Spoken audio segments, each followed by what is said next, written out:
All right, welcome to This Explainer. Today, we're diving into one of the most dramatic, espionage-filled, and, well, totally tragic stories in European history. We're looking at the life, the reign, and the unprecedented execution of Mary, Queen of Scots. Now, this isn't just your standard story about a monarch losing a crown. No, we're talking about rival queens, covert spy rings, secret codes, and the absolutely shocking moment when an anointed European sovereign was legally put to death. So, let's jump right in. To really wrap our heads around this, we actually need to start at the very end. Picture this. It's 2 o'clock in the morning, February 8th, 1587. We're inside the freezing cold stone walls of Fotheringhay Castle in Northamptonshire. Mary Stuart is wide awake. She's 44 years old, and she spent the last 19 years locked away as a prisoner. But tonight is completely different, because tonight is her final night on Earth. Sitting there, in the dark, during those final hours, she writes this incredible 4-page letter in French to her brother-in-law. She says, "Tonight after dinner, I have been advised of my sentence. I am to be executed like a criminal at 8 in the morning." Think about the reality of that. In this letter, which miraculously still survives today, by the way, she talks about how her personal papers have been seized. She can't even make a proper will. And honestly, what's most devastating to her is that she's totally denied access to her Catholic chaplain for her last confession. They only offered her a Protestant minister instead. So, how exactly did we get here? How does an anointed European monarch, someone who literally believed she was born with the divine right of kings, end up on the executioner's block like a common traitor? Well, to figure that out, we have to rewind the clock and look at a life that was just chaotic right from the get-go. Mary's early life was basically lived on fast forward. In 1542, she was crowned Queen of Scots when she was a baby, just 9 months old, after her dad, James V, died. By the time she was 5, she shipped off to France, mainly to keep her out of the clutches of the English. Fast forward to 15, she marries the Dauphin of France, Francois. And when he became king, suddenly she's the queen of both France and Scotland. Talk about a power couple, right? But then disaster strikes. Francois dies of a massive ear infection when Mary is only 18. So suddenly widowed and no longer the Queen of France, she packs up her life and heads back to a Scottish homeland she barely even remembers. And the moment she sets foot back in the British Isles, she steps right into this massive, ticking time bomb of geopolitics and religion. I mean, it's the ultimate family rivalry. On one side, you have Mary, a fervent Catholic with a super strong, entirely legitimate blood claim to the English throne through her great-grandfather, Henry VII. On the other side, you have her cousin, Elizabeth, a Protestant monarch who a lot of Catholics actually viewed as illegitimate.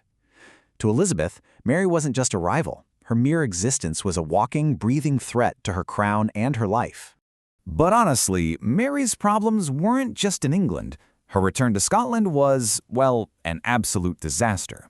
The Protestant Reformation, led by this fiery guy named John Knox, had completely swept the country. So Mary, a Catholic queen, is instantly at odds with her own lords. Then she makes 2 hugely controversial marriages. First to Lord Darnley, who ends up being mysteriously murdered, and then to the Earl of Bothwell. And get this, Bothwell was the very guy everyone suspected of orchestrating Darnley's murder in the first place. The scandal was off the charts. The infamous casket letters popped up, supposedly proving Mary was in on the murder, and the ensuing rebellion literally forced her to abdicate her throne to her 1-year-old son, James. Totally desperate, Mary actually pulls off an escape from her Scottish prison at Loch Leven Castle in 1568. She raises an army, but gets decisively crushed at the Battle of Langside. Now, with literally nowhere else to turn, she makes a fateful choice. She jumps in a fishing boat, crosses the Solway Firth, and flees south to England. She genuinely, truly believed that her fellow queen and cousin, Elizabeth, would step up and help her win her throne back. Spoiler alert, Elizabeth did not send an army. Instead, she locked Mary away for 19 years. I mean, just let that number sink in for a second. Almost 2 straight decades. Mary was constantly shuffled from castle to castle deep in the English countryside, places like Wingfield Manor and Chatsworth, kept under strict house arrest by the Earl of Shrewsbury. She was absolutely not a guest. She was a high-value hostage. And keeping her captive became incredibly dangerous for Elizabeth, mainly because of a pretty shocking decree out of Rome. In 1570, the Pope issues a papal bull that officially excommunicates Queen Elizabeth. But the real kicker? It practically granted English Catholics the religious green light to overthrow her. Overnight, the imprisoned Mary Stuart becomes the focal point for every Catholic plot, rebellion, and assassination attempt in all of England. Which brings us to this man right here, Sir Francis Walsingham.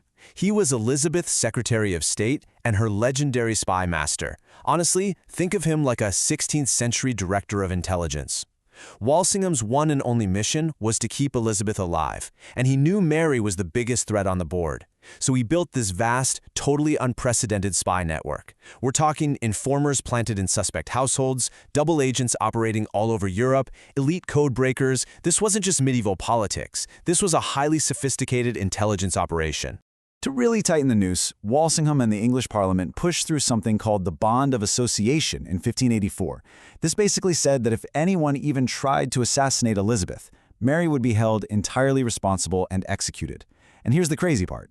That applied even if Mary had absolutely no knowledge of the plot. They effectively trapped her legally. Now all Walsingham had to do was catch a plot in action. And wouldn't you know it, in 1586, during the Babington Plot, he does exactly that. Mary thought she was having these secure, top-secret conversations with Catholic conspirators. She's smuggling letters inside the heels of ladies' shoes, hiding them in beer barrels. It sounds like a movie, right? But it was a total trap. Walsingham's informers were intercepting every single barrel. They opened the letters, had their top code breakers crack Mary's secret ciphers, and even hired a guy to perfectly reseal the letters so she'd never suspect a thing. They literally caught her red-handed in writing sanctioning the assassination of Queen Elizabeth. Armed with all this deciphered evidence, Mary is dragged before a massive tribunal of 46 English lords at Fotheringhay Castle in October 1586. She was denied legal counsel. She wasn't even allowed to review the evidence against her or call her own witnesses. And despite her denying the charges over and over and pointing out that she had diplomatic immunity as a foreign anointed queen, she was found guilty of treason.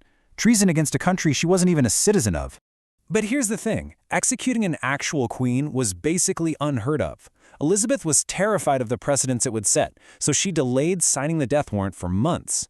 She was having near breakdowns over the stress of it all. When she finally caves and signs it on February 1st, 1587, her Privy Council takes it and secretly acts on it within 24 hours. When Elizabeth finds out, she is absolutely beside herself.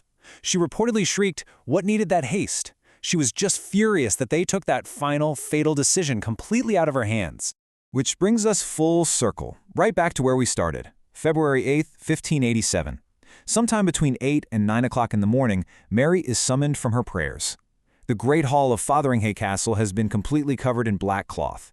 There's a wooden scaffold right in the center, and 300 witnesses are just standing there in this grim, heavy silence. Now, what happens next is just a total masterclass in controlling your own narrative. She steps up onto the scaffold and flat out rejects the Protestant dean when he tries to give her last rites. Instead, she prays loudly in Latin, clutching her crucifix and rosary. Then her gentlewomen step up to help her undress. And beneath her black outer gown, she reveals a satin bodice and petticoat of deep, striking crimson red. Red, you see, is the traditional liturgical color of Catholic martyrdom. Even in her final moments, she was explicitly commanding exactly how history was going to remember her. She then turns to her servant, Melvin, who is just weeping at this point, and delivers these really haunting final words. She says, "Thou knowest, Melvin, that all this world is but vanity. Tell my friends that I die a true woman to my religion, and like a true Scottish woman and a true French woman." She pardons her executioners, and a white cloth is tied around her eyes. I have to be honest, what follows is incredibly grisly. The execution was far from clean. As she lays her head down on the block, the executioner swings his axe, but he misses the mark. It takes multiple sharp, heavy blows to finally sever the queen's head from her body. When the terrifying deed is finally done, the executioner lifts her severed head up and yells out, "God save the queen!" But then, a shocking twist of fate. It turns out, Mary had been wearing an auburn wig. As the executioner holds it high, the wig slips right out of his hand, and the queen's actual head, which was graying and cropped very short, tumbles down onto the wooden floor of the scaffold. The aftermath of this was a tale of two extremes. When the news finally reached London, the public absolutely erupted in jubilation. I mean, they rang church bells, lit bonfires, they feasted for a solid week, just so relieved that this Catholic threat was finally gone. But Queen Elizabeth, she was horrified. She reacted with immense distress and anger. She even went as far as imprisoning her own personal secretary in the Tower of London for 18 months, just trying to distance herself from the act. She had broken the divine right of kings, and she knew, right then and there, that the world would never be the same. And that leaves us with one incredibly difficult final question to chew on.